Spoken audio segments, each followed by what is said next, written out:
You handled thousands of cases early in your career. When did you start noticing the connection between crime, addiction, and untreated mental illness? Yeah, I was a certified legal intern in 1993 at the Palm Beach County State Attorney's Office, and I went back as a full-time prosecutor from 1994 to 1999. Now, when you get out of law school and you become a prosecutor and you have all this power, for lack of a better word, you're very gung ho. You're like, okay, let's lock all the bad people up. But what I noticed pretty quickly was I was starting to see the same faces over and over again. And I said, hold on a second, what's going on here?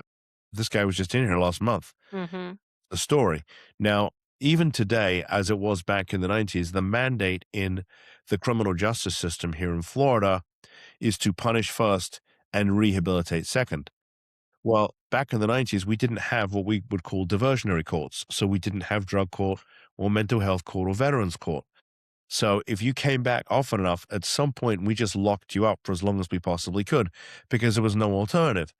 Well, eventually the legislators started to figure out that maybe if it would be much more cost effective and better for people if we actually got them treatment and got them out of the criminal system so they didn't come back. And that's what those diversionary courts are all about.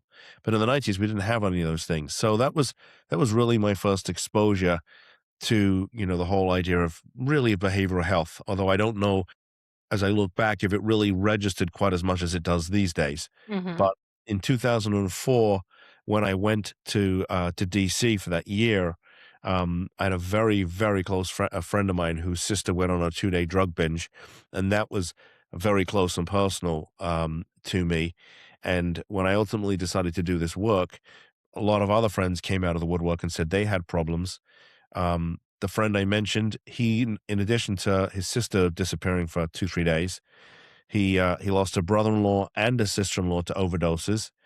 I had 11 months after I opened up the firm, I lost my dad and I had a family member completely fall off the wagon and end up in the state mental system here in Florida. Just a couple of months ago, not even a couple of months ago, a month ago, I had a colleague of mine, a lawyer who committed suicide. These issues they're really part of my universe. Mhm. That's why I think I love the work so much. Yeah, absolutely. And as you said, everyone has a story. Everybody has a reason. I've spoken to people that have been incarcerated. I've spoke to people with addiction. I personally have lost friends and family members to overdose and addiction as well. And friends to suicide and family members to suicide, and it can be any walk of life, it can be anyone, and that's one reason I'm doing my podcast is to break that stigma and bring more awareness. There's everyone has a reason why they're where they're at. 9 times out of a 10, an addict or something's just not gonna decide one day, "Hey, I'm just gonna start doing heroin." There's usually a reason why, and that's so important that you are seeing that and you are able to help them. Yeah, experiencing that personally definitely triggers a lot and makes you more aware of what's going on in the world. Yeah, I mean, a lot of the time people are dealing with unresolved trauma, Mhm. physical, sexual, any kind of trauma, and that can be the underlying problem. Um, Yes, but just absolutely. the last couple of years, we have seen a real shift in the kinds of cases that we were handling, really focused on severe mental illness driven by this legalized marijuana, which has become a bit of a pet peeve for me. Mhm. I've taken a bit of flack for that online, but that's okay. We can talk about that in a second. Yes.